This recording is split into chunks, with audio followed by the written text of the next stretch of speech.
Hello साथियों, स्वागत है आप सभी का आपके अपने प्लेटफॉर्म क्लियर सिविल एग्ज़ाम पर। दोस्तों, आज के लेक्चर से हम लोग नई सीरीज़ का प्रारंभ कर रहे हैं, जिसके अंतर्गत हम लोग देखेंगे आधुनिक भारत का इतिहास। इसको हम लोग पॉइंटर फॉर्म में समझेंगे। जो भी आपके पिछले कुछ सालों में महत्वपूर्ण प्रश्न पूछे गए हैं उनके बारे में हम लोग जानेंगे। ठीक है, तो इसमें हम लोगों का सबसे पहला चैप्टर है यूरोपियन कंपनियों का भारत में आगमन। तो दोस्तों, जैसा कि आप सभी लोगों को पता है कि इस प्लेटफॉर्म पर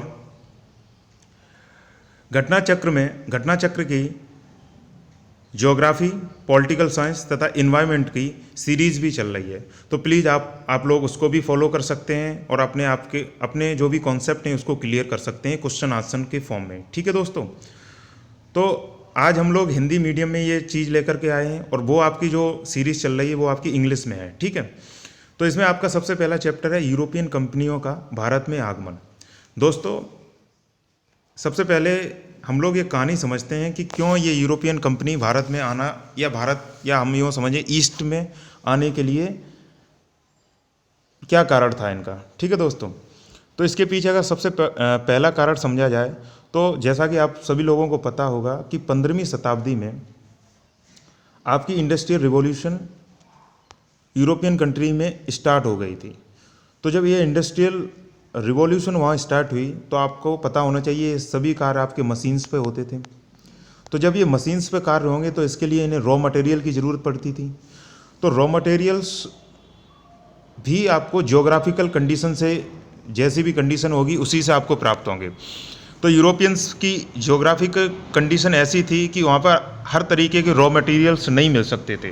तो इन्होंने क्या कहा, इन्होंने ये उस टाइम सोचा होगा कि किस तरीके से दूसरे देशों को एक्सप्लोर किया जाए, उनसे रॉ मटेरियल्स को प्राप्त किया जाए। तो इसी कड़ी में ये लोग पूर्वी देशों की तरफ निकलते हैं। पूर्वी देशों में ये आपके यूरोप से सबसे पहले अफ्रीकन साइड पे आते हैं। जब ये अफ्रीकन साइड पे पहुंचते हैं तो इनकी 2-3 यात्रा इनकी अफ्रीकन रीजन तक ही होती हैं। तभी इन्होंने इस जगह का नाम कैप ऑफ गुड होप रखा है, यानी कि यहाँ से इनको कुछ होप दिखने लगी। फिर ये आगे के लिए एक्सप्लोर करते हैं। फिर ये पहुँचते हैं आपके इंडियंस वाले रीजन पे। इंडिया के साथ साथ ये चाइनीज़ रीजन पे भी पहुँचते हैं, इंडोनेशियन में पहुँचते हैं, श्रीलंका वाले रीजन में पहुँचते हैं। ठीक है दोस्तों, तो इसमें जो आपका सबसे पहला देश था वो आपका था पुर्तगाल। जो भारत की साइड सबसे पहले, या भारत में सबसे पहले जो देश आया था वो था आपका पुर्तगाल। पुर्तगाली कंपनी थी। ठीक है, उसके बाद आपकी थी डच, फिर थे आपके ब्रिटिशर्स, उसके बाद आपके आते हैं डेन्स, फिर आपके आते हैं सबसे लास्ट में फ्रेंच। तो सबसे पहले कौन थे? पुर्तगाली, दूसरे नंबर पे डच, तीसरे पे आपके थे ब्रिटिशर्स, चौथे पे थे आपके डेन्स और 5वें नंबर पे आते हैं आपके फ्रेंच। तो पुर्तगालीज में सबसे पहले जो आपका भारत में आता है, या यूँ कहूँ जिसने भारत के आने वाले सभी समुद्री मार्गों की खोज की, उसको हम लोग कहते हैं वास्को डी गामा। ये इतिहास में सबसे जिसका प्रमुख नामों में लिया जाता है यात्रियों के तौर पर, उसमें आपका था वास्को डी गामा। तो इसी कड़ी में हम लोग देखेंगे कि किस तरीके से पॉइंटर फॉर्म में लास्ट ईयर्स में कुछ क्वेश्चन पूछे गए, इंपॉर्टेंट क्वेश्चन से यूरोपियन कंपनियों के आगमन से। ठीक है, तो इसमें सबसे पहला आपका फैक्ट है कि वास्को डी गामा कालीकट तट पहुंचा। तो वास्को डी गामा कालीकट तट पहुंचा था आपका 1498 में। ये देखो, इसके अब 1498 में पहुंचा। 1498 में ये आपका पहुंचता है केप ऑफ गुड होप। ठीक है, तो केप ऑफ गुड होप में ये यहाँ पर आपको इसको मिलता है एक गुजराती व्यापारी, उसका नाम था अब्दुल माजिद। गुजराती यात्री था अब्दुल माजिद। इसकी सहायता से ये भारत के कालीकट तट पर पहुंचता है।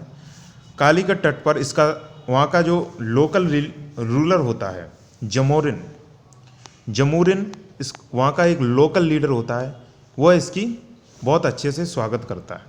तो ये सबसे पहले 1498 में भारत आता है और यहाँ से काफ़ी ढेर सारा मसाला लेकर के जाता है और इस मसाले से वह लगभग 60% तक अपने व्यापार में फ़ायदा पहुँचाता है। ठीक है, तो सबसे पहले कब आया था ये? 1498 में। कहाँ आया था?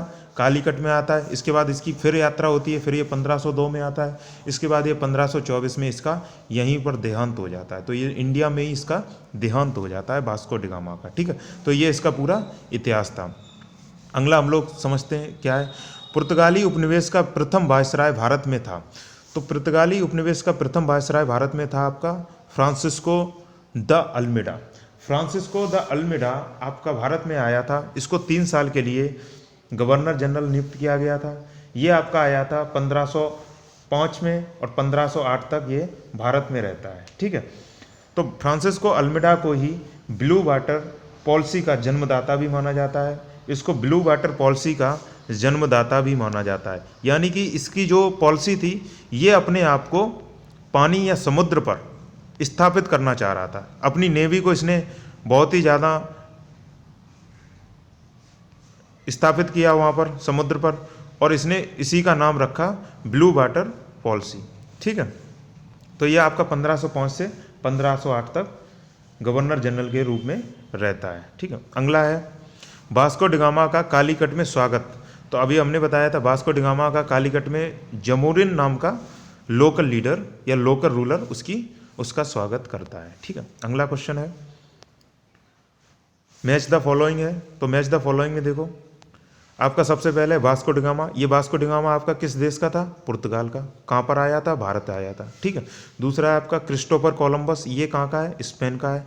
ये इसने खोज किसकी की थी? जो आधुनिक यूएसए है तथा वेस्ट इंडीज, इसकी खोज की थी। ये भी भारत की यात्रा पर निकलता है, लेकिन ये भारत की यात्रा पर ना आकर के अमेरिकन रीजन की साइड निकल जाता है और वहाँ ये वेस्ट इंडीज तथा अमेरिका की खोज करता है क्रिस्टोफर कोलंबस। अगला है आपका कैप्टन कुक। ये आपका ग्रेट ब्रिटेन का था। इसने आपकी न्यूजीलैंड की खोज की थी कैप्टन कुक ने। और अगला है आपका तस्मान। तस्मान था आपका हॉलैंड का। इसने आपका ऑस्ट्रेलिया का साउदर्न रीजन है तस्मानिया, उसकी इसी के नाम पर खोज की गई थी, ठीक है। तो उसको आजकल हम लोग कहते हैं तस्मानिया। अगला हम लोग फैक्ट समझते हैं क्या है। भारत में पुर्तगाली शक्ति का वास्तविक संस्थापक था। तो वास्तविक संस्थापक था उसको हम लोग कहते हैं अल्बुकर्क। तो अभी हम लोगों ने देखा था 1505 से 1508 तक आपका था अल्मेडा। उसके बाद आपका आता है अल्बुकर्क। तो अल्बुकर्क ने क्या किया था 1510 में गोवा के लीडर, गोवा का जो रूलर था उसको पराजित कर करके अपनी कॉलोनी को, अपनी यानी कि कंपनी को इसने गोवा में स्थापित किया। तो इसीलिए इसको भारत में पुर्तगाली साम्राज्य का वास्तविक संस्थापक माना जाता है। उस टाइम गोवा का जो रूलर था वो था आपका आदिल शाही। उसी पर इसने जीत प्राप्त की थी, ठीक है। तो आपका जो पुर्तगालियों का वास्तविक संस्थापक कौन हो जाएगा? अल्बुकर्क। इसने किसको हराया था? जो आपका बीजापुर का शासक था आदिल शाही, उसको इसने पराजित किया था 1510 में और पुर्तगालियों का वास्तविक साम्राज्य स्थापित किया, ठीक है। अगला है पुर्तगालियों ने भारत में प्रथम दुर्ग का निर्माण कहाँ किया? तो अभी आपको पता था कि ये कालीकट पहुँचता है, तो कालीकट का मतलब ही हुआ कोचीन में। तो वहीं पर कोचीन में इसने सबसे पहली फैक्ट्री या दुर्ग का निर्माण किया, ठीक है। अगला है मध्यकाल में सर्वप्रथम भारत से व्यापार संबंध से स्थापित किसने किए? तो आपके सबसे पहले किसने किए थे? पुर्तगालियों ने किए थे, ठीक है। तो पुर्तगालियों ने किए थे। कब किए थे? 1498 में ये सबसे पहले आपका आ जाता है वास्को डी गामा। फिर 1505 में आपका अल्मेडा आता है। अल्मेडा भी एक तरीके से साम्राज्य स्थापित करने की कोशिश करता है, लेकिन ये इसका मेन फोकस समुद्र पर रहता है। उसके बाद आपका आता है अल्बुकर्क, और अल्बुकर्क ही होता है जो आपके साम्राज्य को स्थापित कर देता है भारत में पुर्तगालियों का, ठीक है।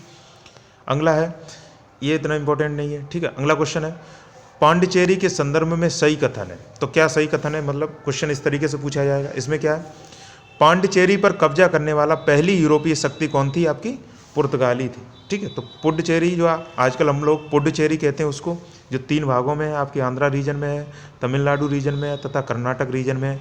इस पर सबसे पहले आपका उपनिवेशिक शक्ति थी, वो थी आपकी पुर्तगाली, ठीक है। अगला क्वेश्चन है कलकत्ता का संस्थापक कौन है? तो कलकत्ता का आपका संस्थापक, ये बहुत ही मतलब इंपॉर्टेंट फैक्ट है आपका, जॉब चारनॉक कलकत्ता का संस्थापक है, ठीक है। इसको फैक्ट के रूप में याद रखना। अगला क्वेश्चन है भारत में यूरोपियन शक्तियों के प्रवेश के संदर्भ में सही कथन है। ये इस तरीके से क्वेश्चन पूछा गया, तो क्या क्या सही है? देखो, अंग्रेजों ने अपना पहला कारखाना दक्षिण भारत में मछलीपट्टनम, बिल्कुल सही है, सबसे पहला कारखाना इन्होंने मछलीपट्टनम में आंध्र प्रदेश में बनाया था, ठीक है। तथा इसी के साथ साथ अंग्रेजों ने आपका जो पूर्वी भारत में पहला इनका जो कंपनी थी ये आपकी इनकी उड़ीसा में थी। उड़ीसा वाली कंपनी को ये लोग बालाशोर कहते थे, जो इन्होंने 1633 में स्थापित की थी अंग्रेजों ने, ठीक है। और तीसरा है डोपले के नेतृत्व में फ्रांसीसियों ने 1746 में मद्रास पर कब्जा किया, ठीक है। तो मद्रास पर कब कब्जा किया? 1746 में। अगर डुप्ले के बारे में समझना हो तो डुप्ले फ्रांस का बहुत ही ताकतवर गवर्नर था, जिसने फ्रांस तथा ब्रिटिश का कर्नाटक युद्ध हुए थे, तो प्रथम 2 कर्नाटक युद्ध में जो नेतृत्व करता था उस वो डुप्ले ही था, जिसने अंग्रेजों को बहुत ही कड़ी टक्कर दी। और एक तरीके से यूँ कहा जाए कि ब्रिटिशर्स को इन्होंने हराया भी था उस समय, ठीक है। लेकिन निर्णायक जो तीसरा युद्ध होता है वॉन्डिवॉस का, उसमें ब्रिटिशर्स फ्रांस को हरा करके अपना साम्राज्य यहाँ पर स्थापित कर लेते हैं। अगला क्वेश्चन है, भारत ने भारत के साथ व्यापार के लिए सर्वप्रथम संयुक्त पूंजी कंपनी आरंभ करने वाले लोग थे। संयुक्त पूंजी कंपनी आपके जो लागू करने वाला देश था वो था आपका डच। संयुक्त पूंजी का मतलब ये हो गया, जैसे कि आजकल हम लोग शेयर मार्केट होता ना, तो जो एक तरीके से अगर देखा जाए तो शेयर मार्केट की जो शुरुआत की थी ना, वो आपके नीदरलैंड वालों ने ही की थी, यानी कि हॉलैंड वालों ने ही की थी। उसमें ये लोग क्या करते थे, आप इनकी जो कंपनी थे मिलकर के एक पूंजी इकट्ठी करते थे और फिर ये विदेश या भारत की तरफ आकर के अपना व्यापार शुरू करते थे। तो इस तरीके से ये शेयर मार्केट की जो शुरुआत होती है वो डच के द्वारा ही की गई है। अगला क्वेश्चन है, भारत में ईस्ट इंडिया कंपनी की सफलता का राज। तो भारत में ईस्ट इंडिया कंपनी की सफलता का राज था भारत में राष्ट्रीय भावना की कमी, कंपनी की सेना को पश्चिमी प्रशिक्षण मिला था तथा उनके पास आधुनिक हथियार थे। भारतीय सैनिकों में राष्ट्रीय भावना का अभाव था, जिसके फलस्वरूप कोई जो उन्हें अच्छा वेतन दे अपनी सेवा में लगा सकता था। तो इसका मतलब क्या हुआ, भारत में राष्ट्रीय भावना की कमी थी। अब तुम समझ सकते हो जो भारत उस टाइम का था ये बिखरा हुआ भारत था, इसकी कोई परिभाषा नहीं थी, कोई एक राष्ट्र की परिभाषा नहीं थी, सबके अपने अपने स्वार्थ थे। एक साइड हैदराबाद था, एक साइड मैसूर था, मराठास थे, आपका अवध था। तो इन लोगों की शक्ति डिवाइडेशन थी और यहाँ पर मुगल साम्राज्य बहुत कमज़ोर पड़ चुका था इस समय तक आते आते। तो इनका अपना अपना स्वार्थ रहता था। तो ये लोग ये सोचते थे कि हम लोग ब्रिटिशर्स या विदेशी ताकतों के साथ मिलकर के अपने जो लोकल लीडर्स या लोकल रूलर्स हैं उनको हरा करके अपना साम्राज्य स्थापित कर लेंगे। इनको ये नहीं पता था कि जो भी ये ब्रिटिशर्स कंपनीज आई हैं वो अपने भारत में आकर के साम्राज्य स्थापित करेंगी। तो यहाँ के लोगों में भी एक राष्ट्र की भावना नहीं थी, वो अपना अपना राज्य देखते थे, जहाँ उन्हें फ़ायदा दिखता था वो उसके साथ हो लेते थे, जो उनके अच्छे रुपये देता था, जो अच्छा वेतन देता था वो उसके साथ कार्य करना शुरू कर देते थे। और इसका फ़ायदा उठा करके ब्रिटिशर्स तथा यूरोपियन कंपनी ने यहाँ पर अपना एक पूरा साम्राज्य खड़ा कर लिया था, ठीक है। तो ये कुछ इंपॉर्टेंट क्वेश्चंस थे, फैक्ट थे जो हम लोगों ने समझे आज। अगले टॉपिक में हम लोग देखेंगे ईस्ट इंडिया कंपनी और बंगाल के नवाब्स के बारे में। तो दोस्तों आशा करता हूँ आपको ये लेक्चर पसंद आया होगा। अगर पसंद आया हो तो लाइक कर सकते हैं, शेयर कर सकते हैं तथा अगर हम लोगों से जुड़ना चाहते हैं तो प्लीज़ सब्सक्राइब भी कर सकते हैं। धन्यवाद।